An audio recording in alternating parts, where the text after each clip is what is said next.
अस्सलाम वालेकुम। आज हम इस वीडियो में शॉर्ट स्टोरी को डिस्कस करेंगे, our conversation with my father.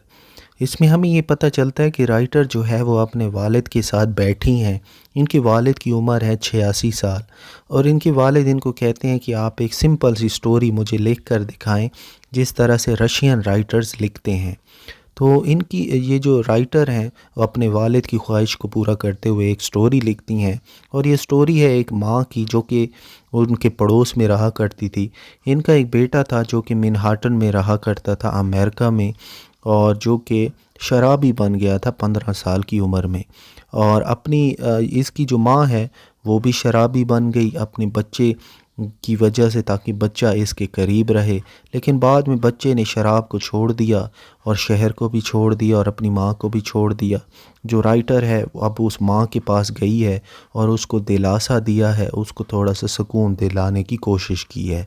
तो राइटर फिर अपने वालिद को कहती है ये आपको कहानी मेरी कैसी लगी। तो वालिद बिल्कुल भी खुश नहीं होते इस कहानी से और वो ये कहते हैं कि एक पर्सन कभी भी तब्दील नहीं हो सकता, आप एक और वर्जन लिखें इस स्टोरी का। अब दूसरा वर्जन, एक दूसरी कहानी लिखती है राइटर, और ये थोड़ी सी लंबी कहानी होती है। और कहानी में होता क्या है कि लड़का दोबारा से शराबी बन जाता है। मतलब अगली कहानी भी लिखती है, वो भी एक शराबी लड़के के बारे में वो लिखती है और माँ भी उस शराबी बन जाती है, लेकिन वो इसका देखभाल भी करती है।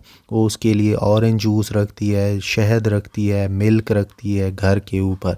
लड़का जो है वो सिनेमा में जाता है, वहाँ एक लड़की से मिलता है।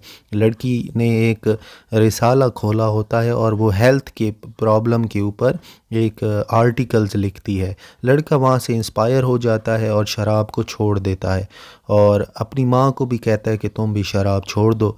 लेकिन उसकी माँ अब शराब को नहीं छोड़ सकती, मतलब कि वो नशे की आदी हो चुकी है, अब नशे को वो नहीं छोड़ सकती।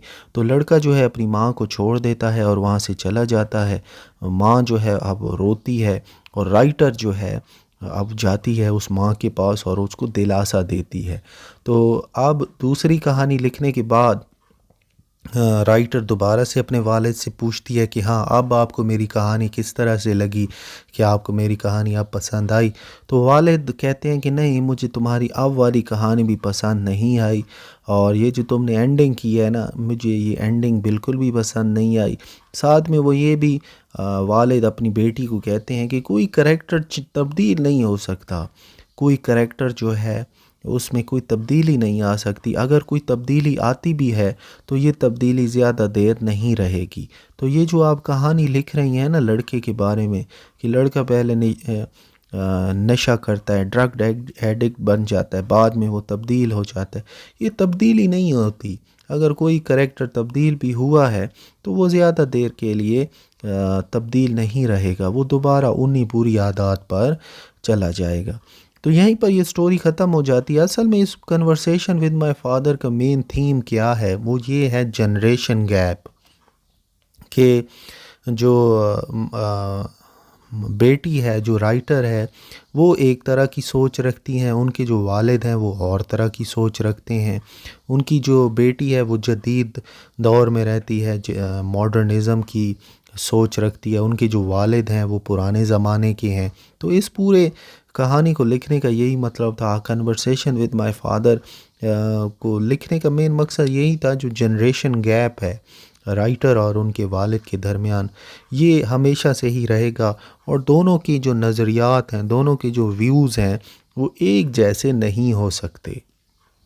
तो यही मेन थीम है इस पूरी स्टोरी का, कन्वर्सेशन विद माय फादर का, कि जनरेशन गैप हमेशा रहेगा।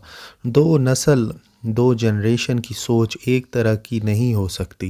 यार फादर हैं वो चाहते हैं कि मेरी बेटी एक सादा सी कहानी लिखे, उस तरह की कहानी लिखे जो कि रशियन राइटर्स लिखते हैं।